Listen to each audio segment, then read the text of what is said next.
Bismillahirrahmanirrahim. Assalamualaikum and a very good day to you all. In today's video, we are going to talk about thrust bearing. This topic is taken from chapter 12 from Shigley Mechanical Engineering Design book. Okay, so design analysis of thrust bearings. This chapter is devoted to the study of mechanics of lubrication and application to the design analysis of general bearings. The design analysis of thrust bearing is an important application of lubrication theory too. The detailed study of thrust bearing is not included here because it will not contribute anything significantly different and because of space limitation. However, studying this chapter, you should experience no difficulty in reading the literature of non-thrust bearing. Okay, so because this chapter 12 is talking about lubrication, thrust bearing, there is another chapter in chapter 11 talking about bearing itself. Okay, rolling contact bearing, and there is a subtopic on thrust bearing there. Okay, so this is an image of a thrust bearing from Google. You can Google also many more images in Google image talking about showing about thrust bearing. Basically is thrust is like this, like this, like my marker pen, I'm pushing in my hand. I thrust in my hand, meaning that it want to make the other subject want to fall down. Like the most related application to you is your car, is your brake. When you press the brake, tire is moving. When you press the brake, the gear we clamp the tire. Okay, the gear brake we clamp the tire.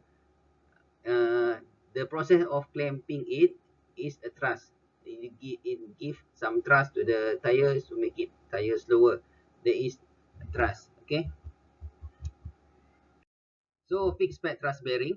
Figure 1235 in the next slide shows a fixed pad thrust bearing consisting essentially of a runner sliding over a fixed pad. Lubricant is brought into radial groove and pumped into wedge shape by motion of runner. Thin film, full film or hydrodynamic lubrication is obtained if the speed of the runner is continuous and sufficiently high. If the lubricant has the correct viscosity and it is supplied in sufficient quantity, figure 1236 provide a picture of pressure distribution. Okay, so this is figure 1235. You can see the runner. This is the end rotation. This is the radial. Radial for both. This is the inner radial, this is the outer radial. Okay, okay, you can see here the pressure distribution, lubricant in thrust bearing. If you can see, you can remember uh, this pattern. It is a pattern for hydrodynamic uh, bearing.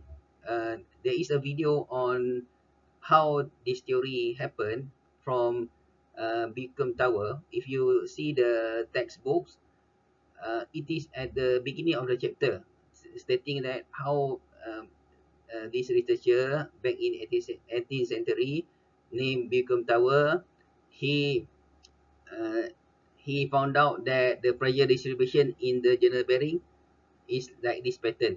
Okay, when he drill a screw, he drill a hole to put the lubricant, and when the bushing is when the journal is running, the lubricant flow out. The lubricant flow out. Okay, at high pressure, and when he put corkscrew to plug in the hole, the corkscrew fly away. Okay, because of high pressure. So if you can remember the pattern, is actually the same pattern, meaning that the pressure is high at the middle, okay, and gradually lower at the edges. Okay, so the same principle applies to the thrust bearing also. So flange in thrust bearing, we should know that bearings are frequently made with flange as shown in figure 1237. The flange position in the bearing in the housing and also takes a thrust load even when it is grooved. However, it has adequate lubrication. Such as arrangement is not theoretically a hydrodynamically lubricated thrust bearing. The reason for this is that the clearance space is not wedge shaped but has a uniform thickness. Okay, so flush slip bearing take both radial and thrust load. Um, just to want to recap back, if you see the learn video on shaft, there is a subtopic dedicated on flange and shoulder of a shaft. The reason uh, they have a shoulder is to uh, is to avoid vibration, excessive vibration. Okay, let's say this is a shaft. Okay, and when you put a load here, it will vibrate. Okay, you do load here, it will vibrate. Okay, but the vibration will stop if when it meet a shoulder. Okay, when it meet, let's say my hand is the shoulder. Okay, and when it meet the shoulder, the it meet the shoulder, the flange, the vibration will stop at this point. So all other parts of the machine is safe from vibration. Okay, that is the reason uh, a part have a shoulder. Okay, so that's all for this video today. We will continue in the next video on boundary lubricated bearings. Thank you very much.